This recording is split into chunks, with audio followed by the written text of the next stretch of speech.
ವೀಕ್ಷಕರೇ, ನೀವು ನೋಡ್ತಾ ಇದ್ದೀರಾ HCN ನ್ಯೂಸ್. ಸಂಕೇಶ್ವರದ ಕಾರಹುಣ್ಣಿಮೆ ಬರುವ ಜುಲೈ 27ರಂದು ಭವ್ಯ ಸದೃಢ ಎತ್ತಿನ ಜೋಡಿ ಸ್ಪರ್ಧೆ ಆಯೋಜನೆ. ಕಾರಹುಣ್ಣಿಮೆಯ ಅಂಗವಾಗಿ ಸಂಕೇಶ್ವರದಲ್ಲಿ ಪ್ರತಿ ವರ್ಷದಂತೆ ಈ ವರ್ಷವೂ ಭವ್ಯ ಸದೃಢ ಎತ್ತಿನ ಜೋಡಿ ಸ್ಪರ್ಧೆಯನ್ನು ಆಯೋಜಿಸಲಾಗಿದೆ.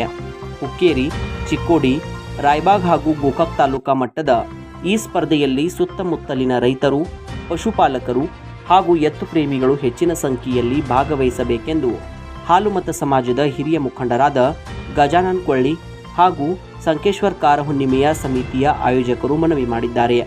ದಿವಂಗತ ಮಾಜಿ ಸಚಿವ ಉಮೇಶ್ ಕತ್ತಿ ಅವರ ಸ್ಮರಣಾರ್ಥ ಶ್ರೀ ಮಹಾಲಕ್ಷ್ಮಿ ದೇವಸ್ಥಾನದ ಆವರಣದಲ್ಲಿ ನಿರ್ಮಿಸಲಾದ ಭವ್ಯ ಸಭಾ ಮಂಟಪದ ಉದ್ಘಾಟನಾ ಸಮಾರಂಭದಲ್ಲಿ ಅವರು ಮಾತನಾಡಿದರು.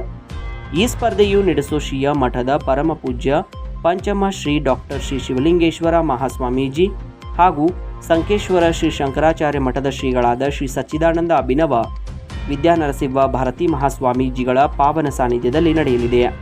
ಕಾರ್ಯಕ್ರಮಕ್ಕೆ ಪ್ರಮುಖ ಅತಿಥಿಗಳಾಗಿ ಜಿಲ್ಲಾ ಬ್ಯಾಂಕಿನ ಮಾಜಿ ಅಧ್ಯಕ್ಷರು ಹಾಗೂ ಮಾಜಿ ಸಂಸದರಾದ ರಮೇಶ್ ಕತ್ತಿ, ಮಾಜಿ ಸಚಿವರಾದ ಎಬಿ ಪಾಟೀಲರು, ಬಸವರಾಜ್ ಬಸ್ತವಾಡಿ, ಅಪ್ಪಾಸಾಹೇಬ್ ಕರ್ದೆನವರ್ ಹಾಗೂ ಚಂದ್ರಶೇಖರ್ ಕಿಲೇದಾರ್ ಇವರು ಭಾಗವಹಿಸಲಿದ್ದಾರೆ.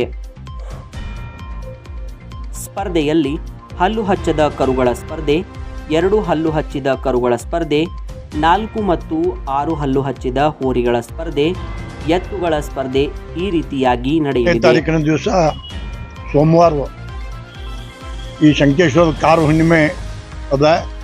ಈ ಹಿನ್ನೆಲೆಯಲ್ಲಿ ಸುಮಾರು 4 ತಾಲೂಕದ ಎಲ್ಲ ದನಗಳ ಪ್ರದರ್ಶನ ಮತ್ತು ಈ ದನಗಳ ಮೆರವಣಿಗೆ ಅತಿ ದೊಡ್ಡ ಪ್ರಮಾಣದಲ್ಲಿ ಇದೇ ವೇದಿಕೆಯ ಮೇಲೆ ಜರುಗಲಿದೆ. ಇದೇ ಸಂದರ್ಭದಲ್ಲಿ ನಾನು ಈ ಕಾರಹುಣ್ಣಿಮೆ ಈ ಎಲ್ಲ ಕಮಿಟಿ ಪರವಾಗಿ ಶಂಕೇಶ್ವರ ಪಟ್ಟಣಕ್ಕೆ ಎಲ್ಲ ಜನರು, ಸುತ್ತಮುತ್ತಲಿನ ಎಲ್ಲ ಹಳ್ಳಿಯವರು, ಎಲ್ಲ ರೈತರು, ಎಲ್ಲ ಕಾರಹುಣ್ಣಿಮೆ ಸಲುವಾಗಿ ಎಲ್ಲ ಜನರು ಬಂದು ಅದಕ್ಕೊಂದು ಶೋಭೆ ತಂದು ಅದನ್ನು ಉಜ್ಜಂಬರದಿಂದ ಸಾಗಿಸಬೇಕು ಅಂತ ಹೇಳಿಕೆಯಿಂದ ಈ ಹಿನ್ನೆಲೆಯಲ್ಲಿ ನಾನು ತಮ್ಮೆಲ್ಲರಿಗೂ ಶಂಕೇಶ್ವರ ಪಟ್ಟಣದ ಎಲ್ಲ ನಾಗರಿಕರು ನಾನು ವಿನಂತಿ ಮಾಡ್ಕೊತೀನಿ. ಇನ್ನು ವಿಜೇತರಿಗೆ ಬೆಳ್ಳಿಯ ಗದೆ ಹಾಗೂ ಕ್ರಮವಾಗಿ 25,000, 20,000, 15,000 ಮತ್ತು 10,000 ನಗದು ಬಹುಮಾನಗಳನ್ನು ನೀಡಲಾಗುವುದು.